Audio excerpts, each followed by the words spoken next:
Hello and welcome to Volatility 411. I'm Joe Teague. The VIX is very slightly higher today at 1346. The market is very slightly lower today. The S&P 500 down very fractionally. The Nasdaq actually down 0.25%. As the market's consolidating after last week's blowout numbers from Nvidia driving the market to new all-time highs. However, the VIX is not at a relative low. The VIX, in fact, still is in an uptrend since the middle of December.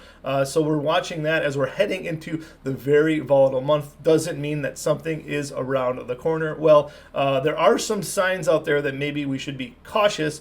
That said, these signs are always there when the market's close to a high. So this is with a grain of salt. But, it is starting to look a little bit troublesome out there. Of course, we have the Fear and Greed Index, the CNN Fear and Greed Index, which incorporates the VIX into its component, is at extreme greed right now. So that's sometimes a sign that people are a little ahead of themselves in the rally. Another thing I'm watching is this inflow into money market funds. We're at $6 trillion in money market funds. 4.4 trillion of that is coming from corporations. So since the pandemic, corporations have just been piling cash into these money market funds recently at a much greater clip.